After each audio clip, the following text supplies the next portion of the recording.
Hey everyone, and welcome.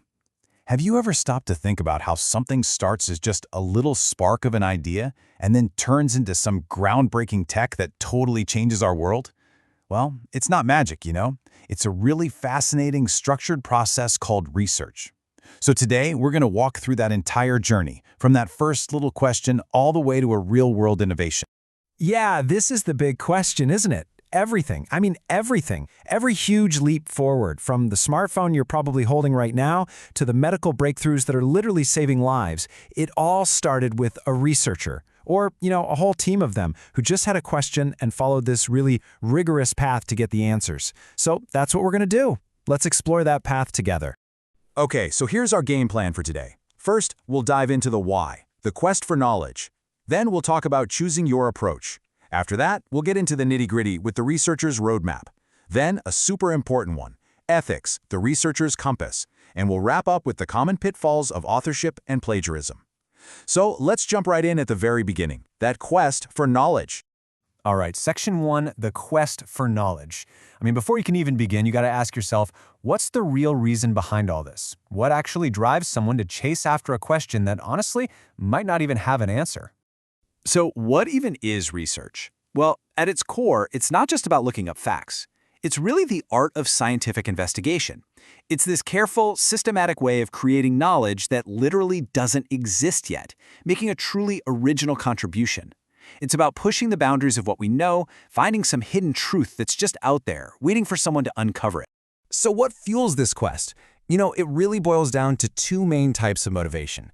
First, you've got intrinsic motivation. This is that fire in your belly, right? It's the pure interest in a topic, the love of a good challenge, that joy you get from just learning. And research shows this is where the real, powerful creativity comes from.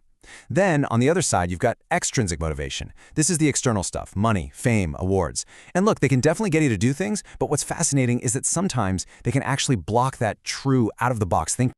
Okay, so we've got the why down. Now let's talk about the how. Once you're motivated, you basically come to a series of crossroads. You have to pick the right path for your investigation. And spoiler alert, there is no single right way to do research. It all depends on your question. So your first big choice is this: applied versus fundamental research. Applied research is all about solving a problem right now. It's practical, it's immediate. Think of it like building a better mousetrap because you have mice. Fundamental research, on the other hand, is about understanding the big picture. It's not about the mousetrap, it's about studying mouse biology so you can build any kind of solution in the future. One solves today's problem, the other builds the knowledge for all of tomorrow's problems. Next up at the crossroads, descriptive versus analytical. This one's pretty cool. Think of descriptive research like you're a journalist. Your job is to report what's happening, to paint an accurate picture of the state of affairs. You're describing what is. Analytical research, though, that's more like being a detective. You take the facts that are already out there and you analyze them. You evaluate them critically, trying to figure out the why or how. And then we have quantitative versus qualitative. This is basically a battle between numbers and stories. Quantitative research is all about the numbers. It's about large sample sizes, statistics, and finding broad, generalizable patterns. Qualitative research, on the other hand, is about the why behind the numbers. It's about deep, rich understanding, usually from just a few cases, using things like interviews or detailed observations. It tells a story. Okay, our last crossroad, conceptual versus empirical. Think of this as the difference between thinking and doing. Conceptual research is all in the mind. It's about abstract ideas, theories, and concepts. It's the kind of thing philosophers do. Empirical research, though, is all about getting your hands dirty. It relies on real-world observation, experience, and hard data from experiments to test ideas against reality. All right, we've got our motivation, we've picked our path. Now it's time for the main event, the how-to guide, the researcher's roadmap. This is the practical, step-by-step process that takes you all the way from that first little problem to a final publication. Look, every big journey needs a map, and for a researcher, this is it. Now I know, at first glance, this thing might look a little intense, right? But what's really cool is how everything connects. See those little feedback loops? They show how the process is constantly being refined. So don't worry, we're going to break this whole thing down. So we can actually boil that whole complex mat down to 5 key stages. It's actually pretty logical when you see it this way. 1, formulate the problem. You got to know exactly what you're trying to figure out. 2, survey the literature. Basically do your homework and see what other people have already done. 3, design the research. This is where you map out your whole plan, your hypothesis, your experiment. 4. Analyze the data. You get your results and you crunch the numbers. And finally, 5. Interpret and report your findings. You figure out what it all means, and then you share it with the world. Okay, this next part is absolutely crucial. A great journey isn't just about getting to the finish line, right? It's about how you travel. And that brings us to Section 4, Ethics, the researcher's compass. Think of these as the non-negotiable rules of the road that make sure your research is honest and honorable. Yeah, this quote really nails it. Ethics they're the rules that separate right from wrong, what's acceptable from what's not. And in research, this isn't just a nice to have. It's the absolute foundation that the entire system of science is built on. Without it, we can't trust anything. It's all about trust. So what are the big trust breakers? Well, there are 3 major no-nos, often called the 3 cardinal sins of research misconduct. Let's go through them because every single researcher has to know what these are so they can steer clear. First up, fabrication. And let's be blunt, this is just making stuff up, period. It's inventing data, pretending you ran experiments that you never did.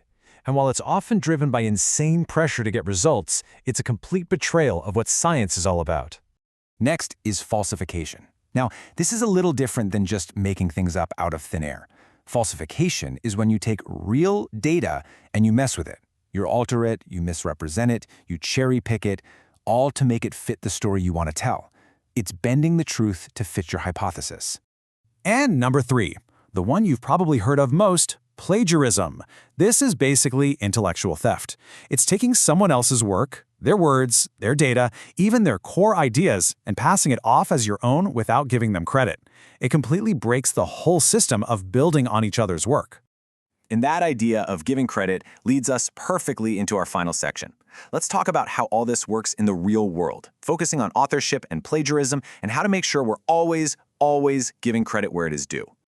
So how do you actually use other people's work the right way? How do you build on it without stealing it? It's actually a pretty simple 3-step process. 1. Paraphrase. Put their ideas into your own words. 2. Summarize. Boil down their main points.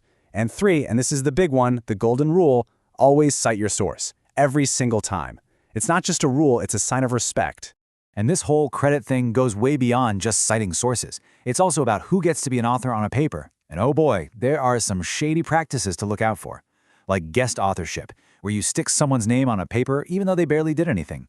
Or using authorship to boost a junior colleague's career or suck up to a boss. And then there's the opposite, ghost authorship, which is just awful.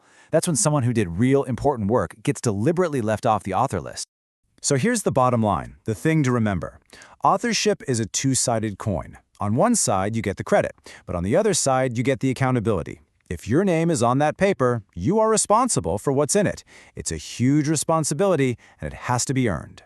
So there you have it. We've gone all the way from a simple idea, through all the different methods, the ethics, and finally to publication. The path is all mapped out. The process is clear. The only thing left now is for you to take that first step. I mean, the world is just overflowing with unsolved problems and unanswered questions. So the only question left is, which one are you going to choose?